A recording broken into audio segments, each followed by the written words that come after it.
Good afternoon, student. In last lecture, we have seen what is meant by electrical and chemical transmission. So now you know in a chemical transmission there is role of neurotransmitter to send the or to transfer the information from one cell to another cell. In today's lecture, we are going to see the different examples of neurotransmitters and their receptors. So basically, what are neurotransmitters? So those are chemical messengers.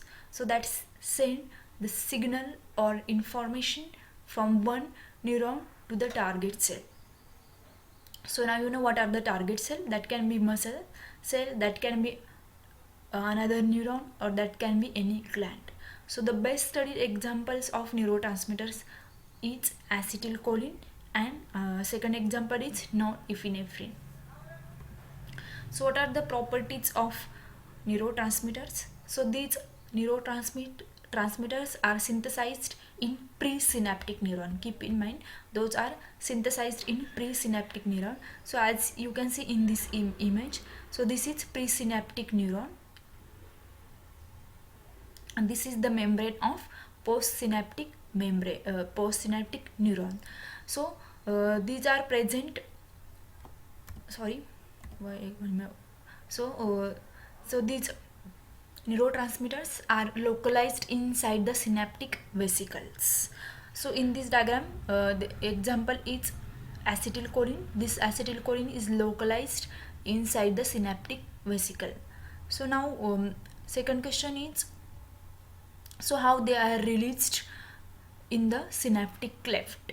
So what happens when there is generation of action potential? So that will cause depolarization of presynaptic membrane, right? So in presynaptic membrane, what happened? So there will be change in the potential or voltage. So due to that, what happens? There is opening of calcium gated channels. So generally what happens inside the cell, any cell, there is low concentration of calcium ions, and on opening of calcium gated channel, what happens? The calcium will diffuse the so you can see in this diagram, the calcium will diffuse from extracellular fluid to the inside of the presynaptic membrane. So due to that, what happens? There will be higher concentration inside the neuron, right? So because of that, so there will be there will be release of this acetylcholine or any neurotransmitter in the synaptic cleft, or you can see, so there is fusion of this synaptic vesicle with the membrane of presynaptic neuron, and there is a release of this neurotransmitter inside the or in the synaptic cleft. So upon release, this acetylcholine that will bind to the receptor which is present in the membrane of postsynaptic neuron. So this is generally happens in chemical transmission, or this is the role of neurotransmitters. So upon binding, so what is the next phenomenon? So when there is binding of any neurotransmitter to their receptor, so there will be generation of action potential, or there will be excitation, or there will be inhibition. So these two are the two response that will happen after the binding of neurotransmitter to the receptor. So first phenomenon, there will be generation of action potential or excitation, or second response may be there will be inhibition. So in inhibition, what happens? There will be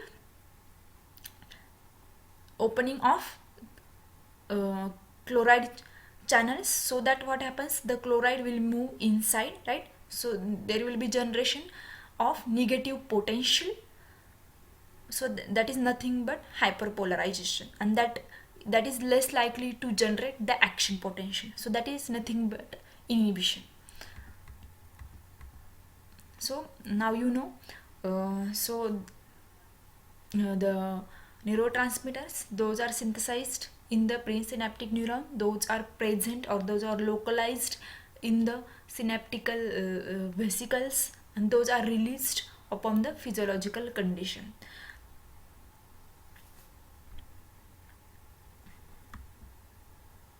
And as I told you, the neurotransmitters can be excitatory or can be inhibitory. So there are some examples. So one neurotransmitter can be at a time excitatory and inhibitory. So in this table you will come to know so the examples of excitatory neurotransmitters, examples of inhibitory, and there are some examples where the neurotransmitters are excitatory and inhibitory.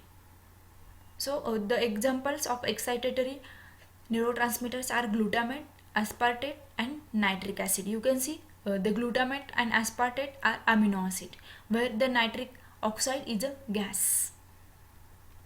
Second one is inhibitory. So glycine, which is nothing but amino acid, GABA, that is gamma amino butyric acid, then serotonin and dopamine, and acetylcholine and norepinephrine are both excitatory plus inhibitory neurotransmitters. So these are the examples of neurotransmitters. So you can in this image you will come to know which are the amino acids, which are gases, which are monoamines. So glutamate, aspartate, glycine and GABA, those are nothing but amino acids. The gases are like nitric oxide and carbon monoxide. So as I told you, the examples of excitatory and inhibitory neurotransmitter is acetylcholine.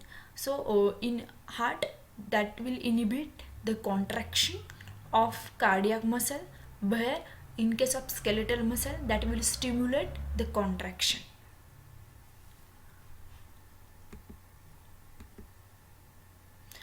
Then you should know the disease which are related to neurotransmitter. So for example, acetylcholine. So Alzheimer is related to acetylcholine. You should know another examples like Parkinson disease, which is related to dopamine, then epilepsy, then migraines. So these are the questions which can be asked in the entrance exam. So next is receptors. So what are receptors? Those are proteins and proteins or enzymes generally which are present in the membrane of the cell or on the cell surface. There are two types. One is ligand gated ion channels. Those are also termed as inotropic. Second is GPCR. What is GPCR? That is G protein coupled receptor, and that is termed as a metabotropic. So these are the two types of receptor. Then in this diagram you will come to know. So these are ligand gated ion channels and these are G protein coupled receptor. So another like example of GPCR receptor is beta adrenergic receptor. Second example is thrombin receptor. Then ion channels receptor are like ligand gated and voltage gated. Nuclear receptor like steroid receptor. So these are the different examples of neurotransmitter receptors. GPCR, ion channels, transmembrane enzymes, then transmembrane non-enzymes, nuclear receptor, intracellular enzymes are the examples of neurotransmitters receptor. Receptor means the protein. So these are the protein generally which are present on the surface of the cell. So that is the place for binding of neurotransmitter, or so that is the place where ligand can bind.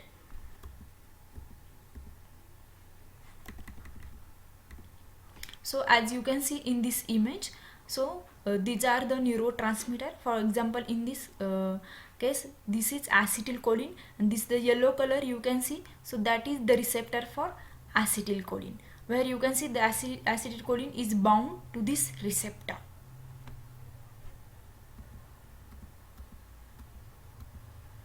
So then how the signal is terminated? So then or what is the fate of neurotransmitter after the response? So generally the neurotransmitter after their function those are reabsorbed by synaptic vesicle or they are degraded by the enzymes. So this is all about this topic. You should know you should know more information about like neurotransmitters and receptor for your entrance exam. Thank you.